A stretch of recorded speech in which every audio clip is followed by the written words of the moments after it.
बिस्मिल्लाहिर्रहमानिर्रहीम अस्सलाम वालेकुम। आई होप आप सभी ठीक होंगे, आप सभी खैर आफियत से होंगे। इंग्लिश ग्रामर के कोर्स को बढ़ाते हुए एक और न्यू क्लास के साथ हाजिर हैं।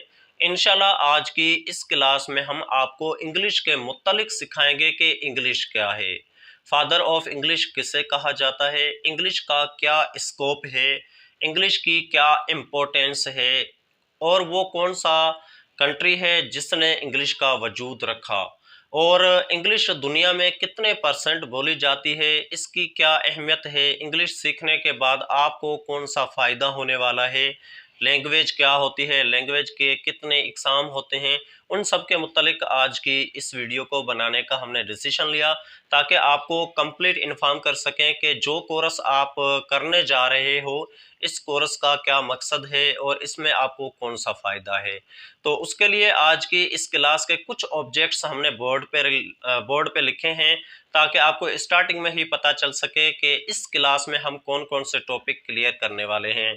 तो इसमें सबसे पहले हमारा जो ऑब्जेक्ट है वो है व्हाट इज़ ऑन इंग्लिश, यानी इंग्लिश क्या है, इसके मुतालिक हम आपको आज की इस क्लास में कंप्लीट गाइड करेंगे कि इंग्लिश क्या है। तो आज की ये वीडियो आपके लिए काफ़ी इम्पोर्टेंट होने वाली है क्योंकि इस क्लास में हम काफ़ी बेसिक चीज़ें क्लियर करेंगे। उसके बाद फादर ऑफ ऑन इंग्लिश, यानी फादर ऑफ ऑन इंग्लिश कौन है जिसे फादर ऑफ इंग्लिश कहा जाता है और उसे फादर ऑफ इंग्लिश क्यों कहा जाता है, उस पर भी हम आज की इस क्लास में डिस्कस करेंगे। और तीसरे नंबर पे हमारा जो ऑब्जेक्ट है वो है इम्पोर्टेंस ऑफ ऑन इंग्लिश, यानी इंग्लिश की क्या अहमियत है, क्या स्कोप है इंग्लिश का। आपको कम से कम इतना इल्म होना चाहिए कि जो कोर्स आप स्टार्ट करने वाले हो उस कोर्स की अहमियत के मुतालिक आपको इन्फॉर्म ज़रूर होना चाहिए ताकि आप उसकी अहमियत समझ सकें। तो इसके लिए हम आज की इस क्लास में आपको इम्पोर्टेंस ऑफ इंग्लिश के मुतालिक भी कंप्लीट गाइड करेंगे। और इसके बाद चौथे नंबर पे हमारे पास है लैंग्वेज, यानी लैंग्वेज क्या होती है, ज़ुबान क्या होती है और लैंग्वेज के कितने टाइप्स होते हैं, इन सब के मुतालिक आज की इस क्लास में हम कंप्लीट सीखेंगे। तो स्टार्ट करते हैं, वन बाय वन सब ऑब्जेक्ट्स को क्लियर करते हैं। चलो अब हम आज की इस क्लास के पहले ऑब्जेक्ट को समझते हैं। हमारी इस क्लास का पहला ऑब्जेक्ट है व्हाट इज़ ऑन इंग्लिश, यानी इंग्लिश क्या है, इंग्लिश किसे कहा जाता है। इस टॉपिक को समझने के लिए हमने पीछे बोर्ड पे कुछ लाइंस लिखी हैं। इन लाइंस की मदद से हम इस टॉपिक को क्लियर करेंगे और इन्हीं लाइंस की मदद से मैं आपका कंप्लीट कॉन्सेप्ट क्लियर कराऊंगा कि इंग्लिश क्या है। तो स्टार्ट करते हैं। सबसे पहली लाइन के अंदर लिखा हुआ है English is a language. English क्या है? इंग्लिश एक लैंग्वेज है। हमारा यहाँ पर ही कॉन्सेप्ट क्लियर हो चुका है कि इंग्लिश किसे कहा जाता है। इंग्लिश एक लैंग्वेज है, उसे इंग्लिश कहा जाता है। अगर आपसे कोई भी शख्स कहीं पर भी ये पूछे कि इंग्लिश क्या है, आप उसे बोल सकते हैं कि इंग्लिश एक लैंग्वेज है और यही इसका सही जवाब है। और हम आपकी नॉलेज में इजाफा करने के लिए कुछ और लाइंस लिखे हैं जिनको समझते हैं। English is a language of peoples of England. जो इंग्लिश जुबान है ये इंग्लैंड के लोगों की जुबान है, क्योंकि सबसे पहले इंग्लिश का स्टार्ट इंग्लैंड वालों ने किया था। तो हम यहाँ पे ये कह सकते हैं कि जो इंग्लिश लैंग्वेज है ये इंग्लैंड के लोगों की लैंग्वेज है, यानी इंग्लैंड वो कंट्री है जिसने इंग्लिश का वजूद रखा। अच्छा, इसके बाद today English is the main language of UK, USA, Ireland, Canada, etc वगैरह। यानी कि आज के इस दौर में इंग्लिश जो है कुछ कंट्रीज की खास जुबान हो चुकी है, जिसमें यूके आ गया, यूएसए आ गया, कनाडा आ गया। इस तरह के कुछ और भी कंट्रीज हैं जिनकी ये इंटरनेशनल लैंग्वेज है, क्योंकि उन कंट्रीज में जो भी गवर्नमेंट की पॉलिसीज़ हैं, जो भी गवर्नमेंट के काम है, सब में इंग्लिश का इस्तेमाल होता है। इसलिए उन कंट्रीज़ की जो मेन लैंग्वेज है वो इंग्लिश है। यानी हम कह सकते हैं कि जो इंग्लिश लैंग्वेज है वो हकीकत में इंग्लैंड वालों की है, लेकिन अब इसी इंग्लिश का बहुत ज़्यादा कंट्रीज़ भी इस्तेमाल कर रही हैं। अच्छा, उसके बाद English is a language which is not phonetic language. अच्छा, फोनेटिक लैंग्वेज जो इंग्लिश है ये इंग्लिश फोनेटिक लैंग्वेज नहीं है। मसलन जैसे हमारी उर्दू लैंग्वेज है, सिंधी लैंग्वेज है या फिर हिंदी लैंग्वेज है, और जितनी भी लैंग्वेज है उस लैंग्वेज के जितने भी वर्ड हैं उनको हम जिस तरह से लिखे होते हैं उसी तरह से पढ़ते हैं, लेकिन इंग्लिश में वो चीज़ नहीं है। मसलन अगर मैं आपको कहूँ यहाँ पे एक लफ्ज़ लिखा हुआ है KNOW, ठीक है, तो इस वर्ड के अंदर 4 लेटर का इस्तेमाल है, लेकिन जब हम इसे पढ़ेंगे तो 3 लेटर का इस्तेमाल करेंगे, यानी यहाँ पे के जो है साइलेंट है, के नहीं पढ़ेंगे, जस्ट हम इसे नाउ पढ़ेंगे। ये क्यों? क्योंकि ये फोनेटिक लैंग्वेज नहीं है। अगर यहाँ पे हम उर्दू में लिखते हैं असद, तो इसके अंदर अलफ भी पढ़ा जा रहा है, सीन भी पढ़ा जा रहा है, दाल भी पढ़ा जा रहा है। यानी जो हमारी उर्दू लैंग्वेज है, उर्दू लैंग्वेज में जितने भी लेटर्स हैं उनसे अगर कोई वर्ड बनता है तो हम हर एक लेटर का साउंड निकालते हैं। लेकिन इंग्लिश के अंदर काफ़ी ऐसे वर्ड्स हैं जिनके अंदर लेटर मौजूद होता है लेकिन वो साइलेंट होता है, उसे हम पढ़ते नहीं हैं। इसलिए हम कह सकते हैं कि इंग्लिश जो है वो नॉट फोनेटिक लैंग्वेज है। ठीक है, ये आप अपने माइंड में क्लियर कर लें कि इंग्लिश जो है वो फोनेटिक लैंग्वेज नहीं है। अच्छा, इसके बाद हमारा जो दूसरा ऑब्जेक्ट था वो ये है कि father of on English, English का फादर कौन है? इंग्लिश का फादर जोफ्री चेजर है, जिसे हम इंग्लिश का फादर कहते हैं। आई होप आपको ये दो टॉपिक्स जो थे वो क्लियर हो चुके होंगे कि आपका इतने तक कॉन्सेप्ट क्लियर होगा। चलो अब हम बाकी के जो 3 हमारी इस क्लास के ऑब्जेक्ट हैं उनको समझते हैं। चलें अब हम बात करते हैं आज की इस क्लास के तीसरे ऑब्जेक्ट के मुतालिक।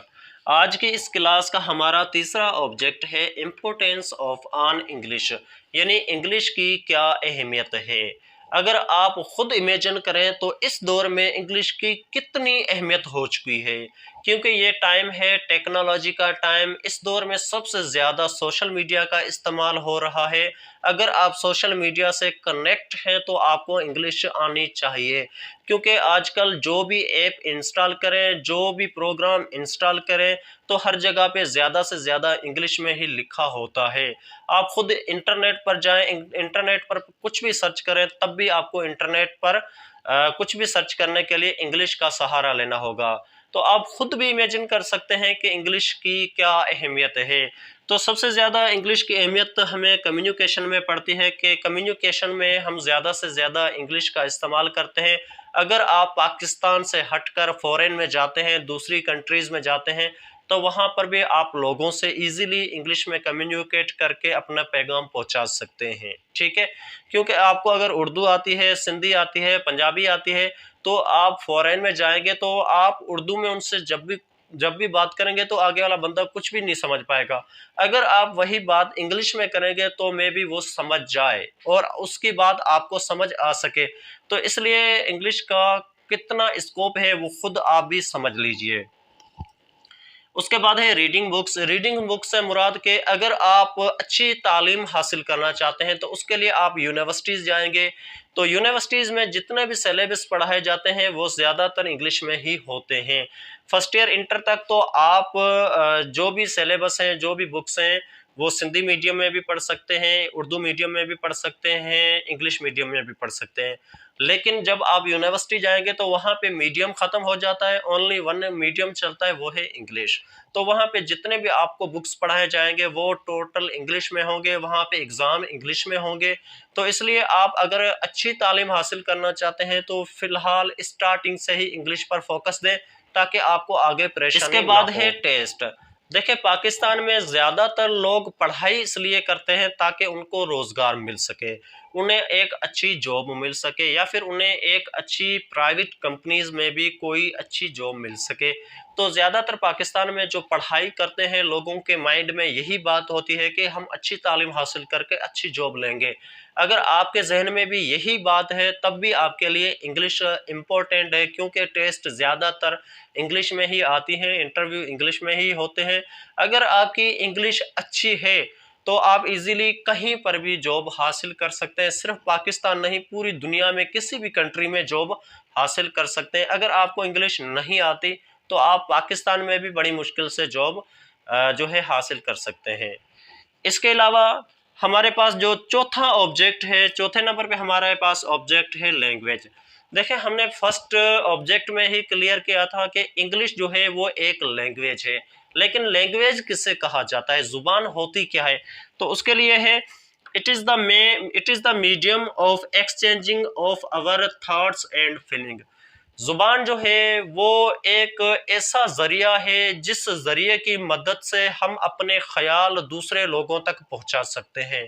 यानी हमें जो भी बात करनी है वो हम दूसरे लोगों तक जुबान के जरिए ही पहुंचा सकते हैं। अगर सपोज करें मैं आपको ये क्लास दे रहा हूँ, ये मेरे पास एक नॉलेज थी जो आपको इस नॉलेज की जरूरत थी, तो मैं क्या कर रहा हूँ, उर्दू जुबान की मदद से आप तक मैं अपनी नॉलेज पहुंचा रहा हूं। तो ये जो जरिया है इसे कहते हैं लैंग्वेज। चलो अब हम बात करते हैं आज की इस क्लास के 5वें ऑब्जेक्ट के मुतालिक का। हमारी आज की इस क्लास का 5वां ऑब्जेक्ट है टाइप्स ऑफ लैंग्वेज, यानी एक जुबान के कितनी इकसाम होती हैं। हमने सीख लिया है कि जुबान कहते हैं एक ऐसा जरिया जिस जरिए की मदद से हम अपना पैगाम दूसरों तक पहुंचा सकें।